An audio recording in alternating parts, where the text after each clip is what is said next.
Hello there, and today we're going to be doing another list build. So today we're looking at a list build that is going to be max activation. So I'm going to try to make the most units I can fit in and still be somewhat competitive. I say somewhat, hopefully it will be competitive. I'm going to take this to my friends and play it, and what I'm going to do is kind of surprise them because I don't normally play this type of list. So I'm just going to kind of throw it down, and he's going to be preparing what I normally play like. And maybe this will give me a opportunity to throw his game a bit and give him a challenge for people that play different than I do.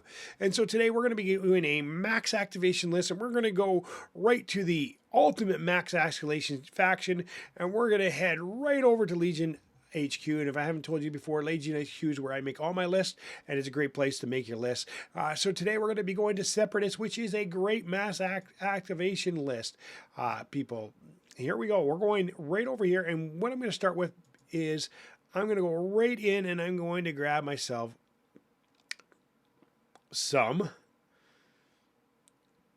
Kraken, because who doesn't like Kraken? He's great for any type of list.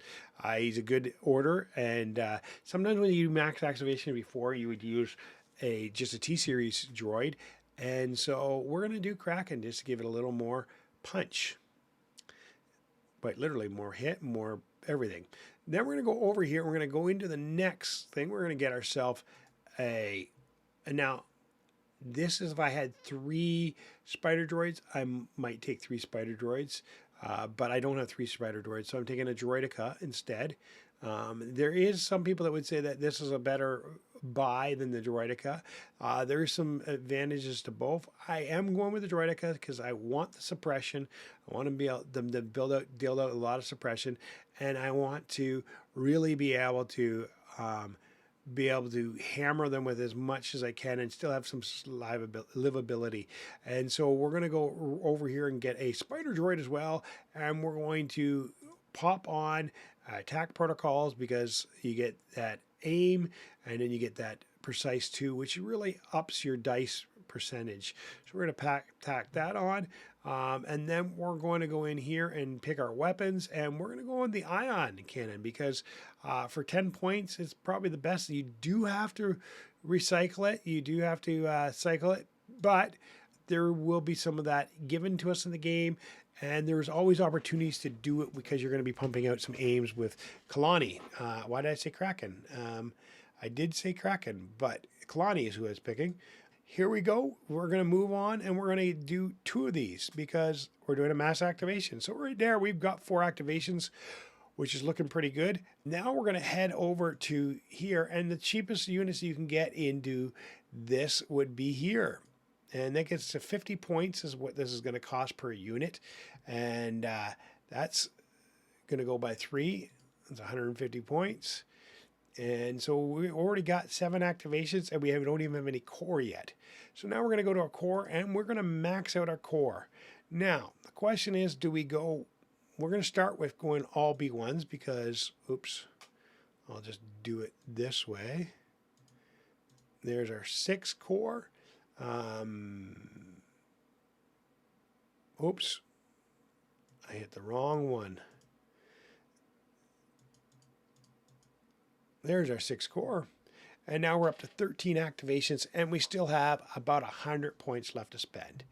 Now we do want to throw some stuff on some of these things to get us a bit more. Like, for example, we're going to get him to have commanding presence, that way he can get a little more further command range. We're going to give him vigilance so he can keep some of those dodges on people. We are also going to give him... I'm probably going to use them that way. So the droidicas will leave the way they are for the moment.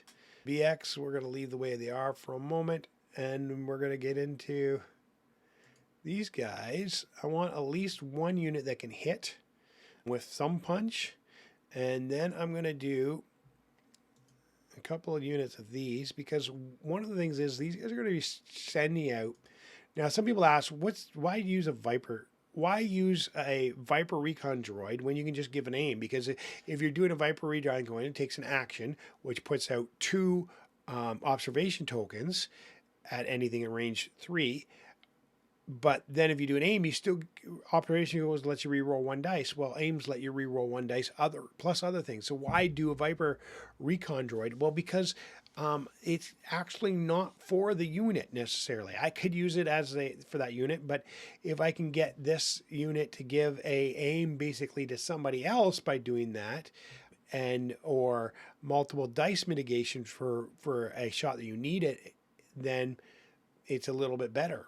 And so some of them will have to do, or for another thing with battle droids, I might have to shoot first and I won't be able to take an aim. Well, the next unit, I can throw the Viper droids recon on. So the next unit, when they do shoot first without the aim, they can get the benefit of this guy's doing that. And so that's why I use that. And so that it gives the opportunity for other people not to be hassled. Now, I need another cheap activation, and there's nowhere here. You can see I got 3, 3, 6. The only place I can get another cheap activation is here, and I'm going to have to go to Commander to do it, and I can only get a T-Series because you can't have 2 of these. So I'm going to grab a T-Series droid. And so, again, the T-Series droid, what do I want him to do? Probably want him to hand out stuff. T-Series droid has bolster, so he's already giving out 2 surge tokens. He has direct, so he can get my units to be going and making sure they have actions. And he has sharpshooter. He has a decent shot, so he's not the worst thing in the world to have out there. He doesn't have a lot of health, and so because of that, you want to keep some dodges out there. He's not producing dodges. Maybe this is where we use this and we take that off of here to save the points and see if there's anything else Kalani can use. Maybe that, but that puts us over. Kalani, it doesn't, aggressive tactics would be decent. Or we just keep that on both of them and then they have a bit more survivability. That gives us a bit of 2 points. And we don't have a lot of heavy hitters. We're going to be throwing lots of 6 dice and hoping for the best. Our hitters are here, and but we're gonna have aims, dodges, and stuff on them. It's 14 activations though, and so you should be by the time the first round is done, you should have 4 more guys to shoot. And if you can get your second round first, you can get your big hitters to hit again and maybe eliminate some more guys. Now your B1s here aren't going to last long. So 6 of your activations, you got to figure that's going to be bringing you down to 8 activations are going to be dead in the first 3.5 rounds. And so it's for the first 3 rounds that you really want to make some hits happen and make a really happen. And so I'm thinking the Steam Leader might be a waste on him. And we might be better to see if I can pump out another aim or dodge, easily for somebody else. Yeah, I might want to I'm going to throw a dodge because get them keeping everything survivable. I like survivability. That puts us at activation 1. So what are we going to go with the command cards? Here we go. Command cards. Obviously, this one's a good one. Mechanized vehicles. After a friendly vehicle unit gets to the door, you can pass on the order. So it keeps your moving chain. We're obviously going to use all of Kalani's cards. Let me just throw them in there, and then I'll read them to you so you know. Then the last one, 3 Droid Troopers. Now, we'll go through them now. Mechanize. Level 1. Separatists only. After a friendly vehicle that is issued an order, choose a friendly droid trooper unit at range 1 to 2, and that is issued an order, so I can start your chain. Okay, and then you can get your vehicle. And we do have vehicles because these are vehicles. So if you see here, droid vehicle. And so that gets us our chain going. Then they too will suffer. At the end of the command phase, your opponent must choose one of its basic unit type things, which order tokens is able, and return it to the order pool. The first time your opponent would draw a random order from their order pool this round, you may force them to draw a token of your rank you choose. So it just allows you to make sure that you have them going when they don't want to go, and they can't fire support or do something like that. You want to make sure that they don't get that extra thing when you're putting suppression on them to stop the suppression from rolling off and stuff like that. So the next thing is Orbital Strike. And this one is obvious. You get a bombing, and it allows you to do one of your commanders, which will give you all your units pretty much anyways, and or your field commander. And that will be a nice one early on. This one here, 2 droid troopers or AI units. When a super tactical droid issues an order to a droid trooper unit or a unit with AI, it gains disengage, impervious, and 1 dodge token. So the disengage might be handy. I don't know if it will be in this list, because you don't want to be engaged at all in this list. Impervious will be helpful. And then we're on to 3 droid troopers AI. Do you not understand our means? And I will not be divulging this.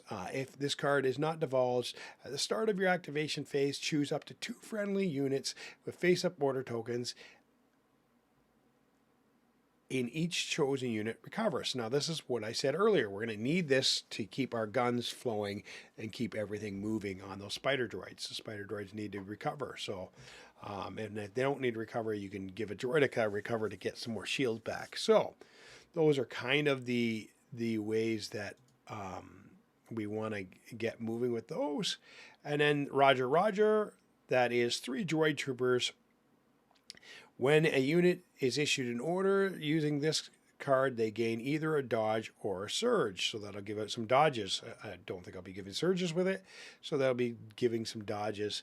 And so that way they will have a lot more defendability. And then, of course, standing orders, and everybody knows that one. So now let's look at the objectives. With a mass activation list, what type of objectives do you want? Well, I think one thing we can do is breakthrough, because we have lots of activation, but we can also hold them off. The other thing is we can do key positions, because we can cover the key positions, yet we have enough units to kind of be able to manipulate those key positions. We can also do sabotage the moisture evaporators, because we can stick a unit back at this moisture evaporator and just allow it to do that. And the other thing is, I would say, payload, because we have a lot of units that can slow down theirs or get ours moving. Now, our units will die quick if they get on them, but that's okay. Deployment that we want. We do not want disarray. We would be happy with advanced position. We would be happy with major offensive. We would be happy with rollout for those guys that roll out. We do not want danger close. I think the last thing we want is long march. Conditions. When I'm playing droids, I always like hostile environments. Troopers can't remove suppression unless they're on a terrain piece. I will take fortified positions. That would help my droids stay alive a little longer. Supply depots I'll take. I do not rapid reinforcements. I do not want clear. I don't really want limited visibility with this. War weary neither. So I'm going to have to go with minefields, just because that's the worst of the worst. I guess I could have went clear, but I just find it boring to play clear. So those are the things. So now let me talk quickly about this list. The idea behind this whole list is that we just pop the guys down and let our guys shoot from afar, our dwarf spider droids, our droidicas moving in, our BX strike teams, and then massively overwhelm them with our long range, and our B1s giving off some Viper recons, getting us observation tokens. We'll see how long that lasts, and then chip away at the units and hopefully continue to keep that. So I'm okay with losing, 3 or 4 units as long as they're losing 2 units, because then we'll still have the activation count. So it is a dangerous list to play because B1s die really easily. But that's what we're going to try for and see what happens. Well, thank you for watching, guys. Mass activations. Tell me if you like the list. If you don't like the list, where you think it can be made better. The goal for me to be a mass activation list has to be 13 or more activations. Other than that, it's not a mass activation list. And so if you can think of some better 13 plus activation list, then let me know and we can talk about them. And please like, comment, and subscribe. Thank you again. Have a nice day, and let the force be with you.